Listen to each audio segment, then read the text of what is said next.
You clicked because you want to know which name sits at number one, and I promise you it is not the one you are bracing for. Picture the British car industry as a row of grand old houses on the same street. From the outside, the lights are still on. The badges still gleam.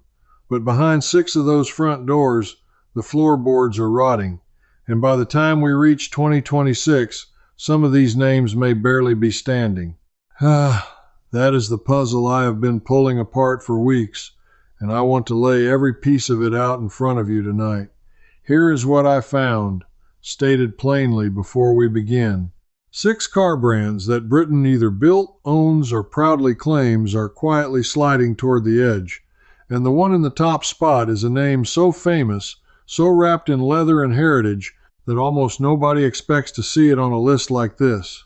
I have spent years collecting the paperwork behind these companies, the annual reports nobody reads, the plant closure notices buried in local newspapers, and the numbers keep telling the same story. Stay with me, because the real shock is a single announcement made in the autumn of 2024 that I believe historians will one day mark as the moment the whole thing tipped. I will show you the exact decision, who made it, and why it matters for you. Whether you drive one of these cars, own shares in one, or simply grew up believing these badges meant something permanent. This affects the ordinary person more than you think, and I will explain how before we finish. I remember the exact moment this became personal for me. I was sitting with a stack of old motor trade magazines from the 1960s, the kind with adverts promising a British car in every drive, and I looked up at a news report on the same day announcing a historic English factory would build its last vehicle. 2 eras, 1 hour apart, on my own desk. That contrast is what sent me digging, and what I dug up is worse and stranger than I expected. So let me open the drawer and start laying out the pieces, one brand at a time, from the 6th name up to the one you will never guess. Let me begin with a name that sounds healthy until you look closely. Vauxhall. For over 100 years, Vauxhall has been one of the most ordinary, most trusted names on British roads. Founded in 1857 as an engineering company by the River Thames, it built its first car in 1903. For generations, a Vauxhall was the sensible choice, the car your neighbor drove to work, the badge on a million company cars. That is exactly why what is happening now should stop you cold.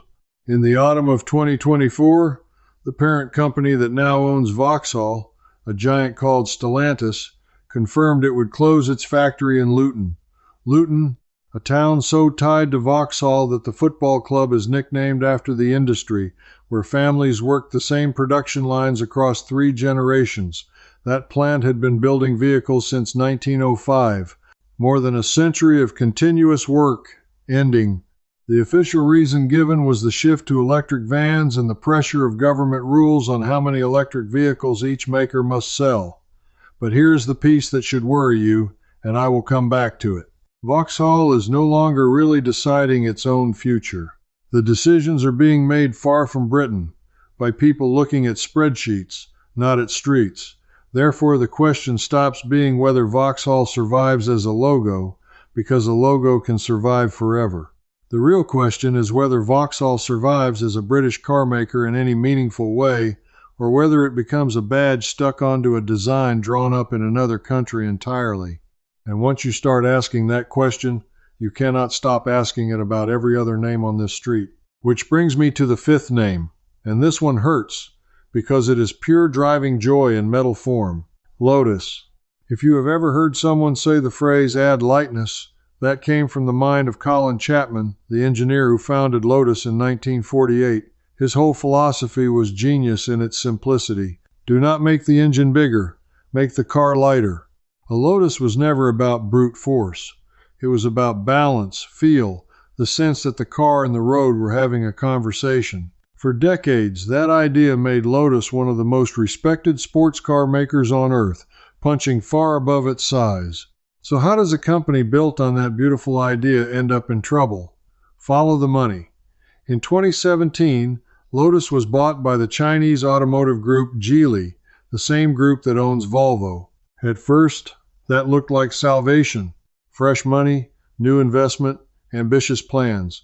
But by 2024 and into 2025, the picture darkened fast. The company that trades Lotus vehicles reported heavy losses, sales far below what they had promised investors, and warnings from analysts about whether it could keep funding itself. There were reports of deep job cuts and talk of moving production of certain models out of Britain. A brand founded on lightness was being weighed down by exactly the thing Chapman warned against: excess, complexity, ambition heavier than the wallet. But here is the twist that pulls us toward the next name. Lotus is at least still trying to build sports cars people dream about. The tragedy is that dreaming is expensive, and in this business the dream is often the first thing that gets cut, which is precisely what has been happening to a brand whose name literally means something rare and precious. The fourth name is one you might expect to be untouchable: McLaren, Formula One royalty. Founded by the racing driver Bruce McLaren, a New Zealander who made his home in Britain, the racing team began in 1963. The road car company came much later, and when it did, it built some of the most advanced supercars the world has ever seen, cars with carbon fiber bones and engineering borrowed straight from the track. On paper, McLaren is a British engineering triumph. In practice, McLaren has spent years fighting to stay financially afloat. During the difficult period of the early 2020s, the company had to take extraordinary steps to raise cash. It sold its stunning headquarters building and then leased it back, just to free up money. It sold off part of its historic collection of racing cars, and control drifted steadily toward outside investors, particularly a fund from Bahrain that poured in money to keep the lights on. By the middle of the 2020s, ownership of the road car business had shifted again, folding into a larger group backed by money from Abu Dhabi. The racing team and the car company are not the same business, and it is the car company, the part that builds the machines you can actually buy, that has been on the shakiest ground. Therefore, we arrive at an uncomfortable pattern, and by now you can probably feel it forming. Vauxhall, foreign-owned and foreign-decided. Lotus, foreign-owned and bleeding money. McLaren, kept breathing by investors far from Woking. Three British legends, and not one of them is truly steering its own ship. But if you think foreign rescue is the whole story, wait until you see what happens to a brand that tried to stay independent and proud. The third name is the definition of British glamour. Aston Martin. James Bond drove one.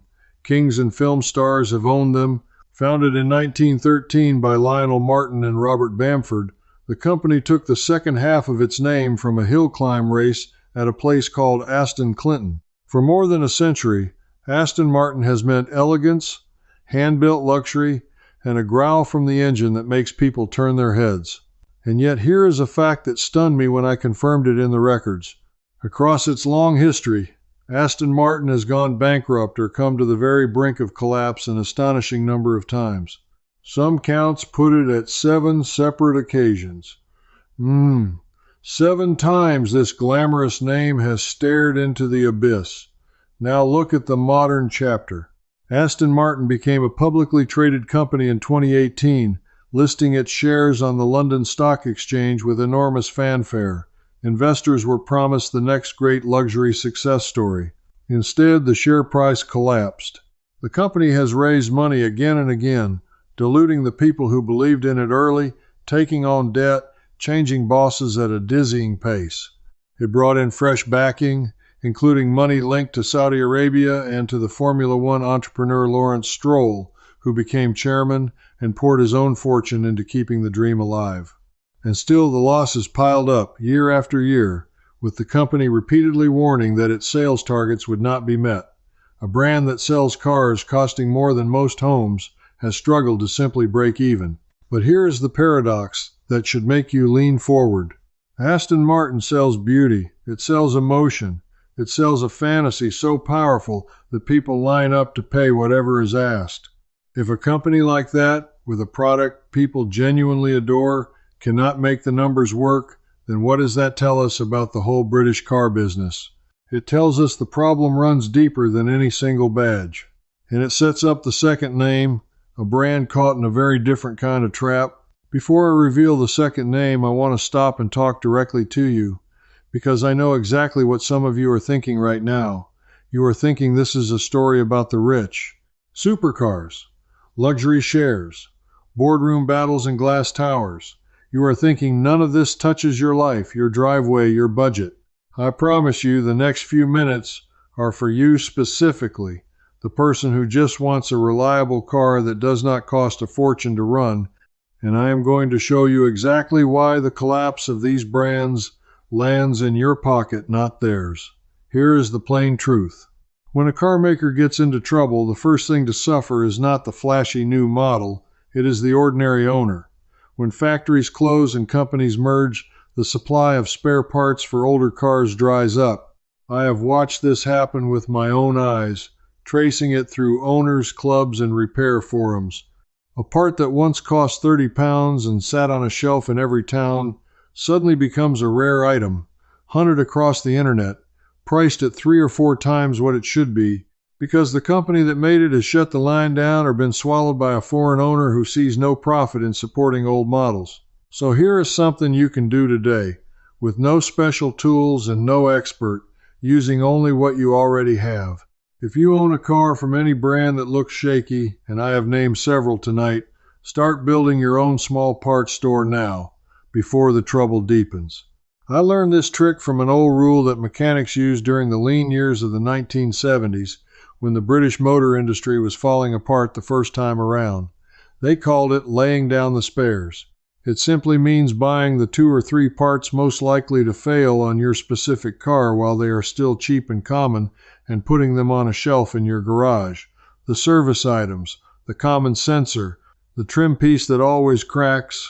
You already know which part on your car is the weak one, because it is the one your friends with the same model always complain about. There is a second thing you can do, and it costs you nothing but an afternoon. Photograph and write down every part number on the components you can safely see, and keep that list in the glove box and a copy at home. When a brand shrinks, the official parts catalogs get reorganized, renamed, or quietly deleted, and owners suddenly cannot even find out what fits their car. The people who wrote down the numbers years ago are the ones still driving happily today. This is exactly the kind of forgotten, unglamorous knowledge that saves ordinary people real money, and it works whether your car costs 5,000 pounds or 50,000. If you want to go deeper into this kind of thinking, I have put together a digital book that walks through the full system behind it. It is called First Fixes, and it is part of a series that goes through deep habits and finishes with System Complete. Together they cover the practical, self-reliant methods that let ordinary drivers stay ahead of exactly the kind of industry failures we are talking about tonight. You can find the details in the description below. So with that in mind, let us turn back to the street of grand old houses, because the second name on my list is one that millions of ordinary British families have trusted for the school run and the supermarket trip for generations. Therefore, the failing of these grand brands is not a spectator sport for you. It is a slow tightening around every driver who wants to keep a car running affordably. And once you understand that, the second name on my list stops being a distant headline and starts feeling personal, because it is a brand that millions of ordinary British families have trusted for the school run and the supermarket trip for generations. The second name is Mini. Yes, that Mini. The original Mini was one of the most brilliant designs in the history of the motor car. Born in 1959 from the mind of an engineer named Alec Isagonis. He turned the engine sideways to save space, and in doing so created a tiny car that could carry 4 adults and changed the way small cars were built everywhere in the world. It became a symbol of Britain itself. But the modern Mini is a very different animal. Since the year 2000, the Mini brand has been owned by the German giant BMW, and while it has sold well and made money, the ground beneath it is now shifting in a way that threatens its British identity. Here is the detail that opened my eyes. The famous Mini factory at Oxford, in a place called Cowley, has been building cars since 1913, more than a century of history. As the industry lurches toward electric power, decisions about where the next generation of electric Minis will actually be built have wobbled back and forth. A great deal of Mini production and development is now tied to China through a partnership BMW formed there, and some new electric Mini models are built in China rather than Britain. Investment promises for the Oxford plant have been announced, delayed, revised, and announced again, leaving the workforce watching the news to learn their own future. A British icon designed to be the people's car, increasingly assembled and engineered thousands of miles from the country that gave it its name and its soul. But even Mini, with all its uncertainty, is a footnote next to the name at the top of my list. Because everything I have shown you so far, the foreign ownership, the closing plants, the money troubles, the drift away from Britain, all of it comes together in one single brand that did something so bold, so shocking, in the autumn of 2024 that people are still arguing about it. This is the announcement I promised you at the very start, the one I believe marks the tipping point, and it belongs to the number one name you will never guess, Jaguar.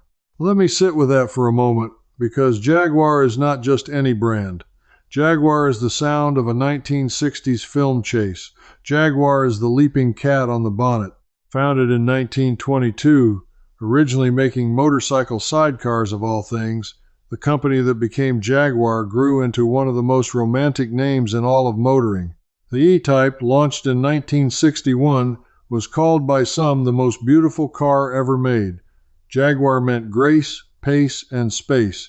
It meant a certain kind of understated British power.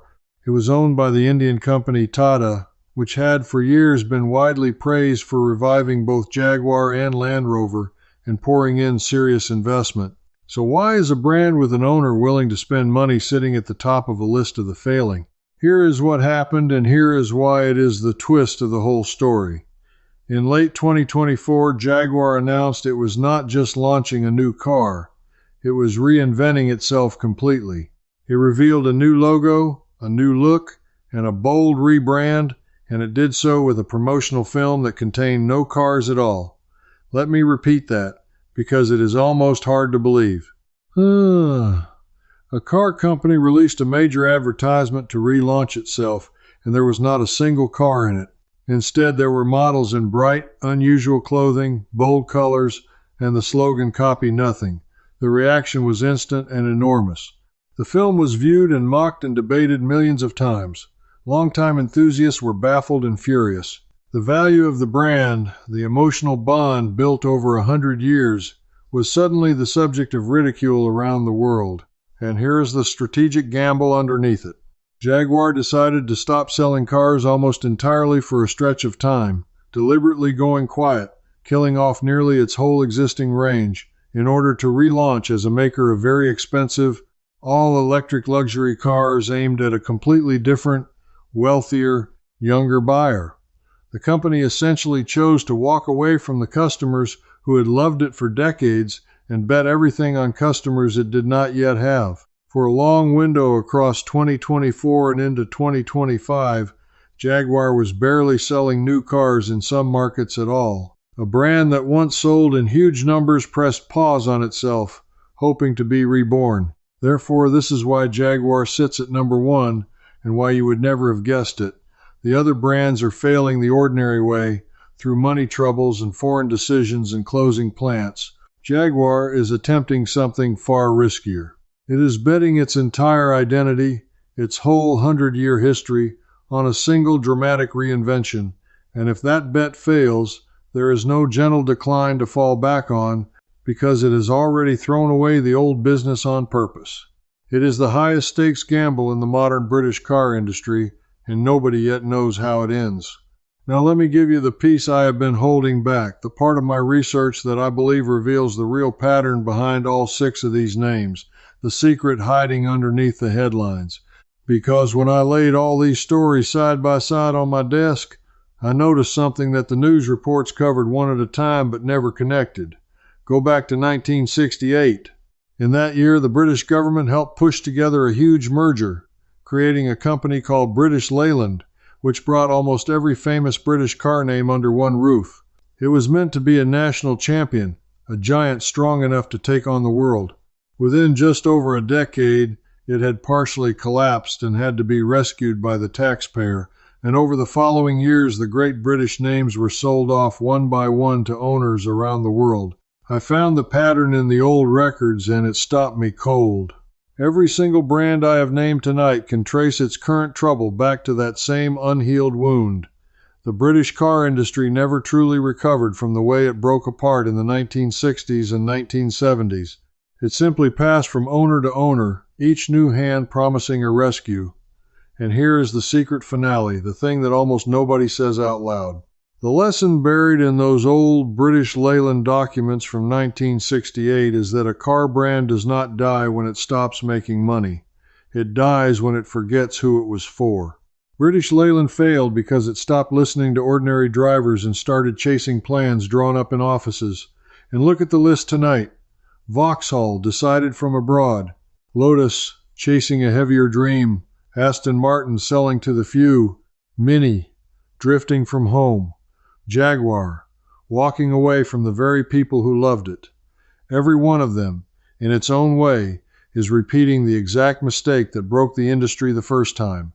The forgotten knowledge is not some technical secret. It is a simple, timeless truth that the people who kept the old car clubs and the old repair manuals alive have understood all along. Loyalty is built one ordinary driver at a time, and it is thrown away the same way. That is why the practical trick I gave you earlier matters so much.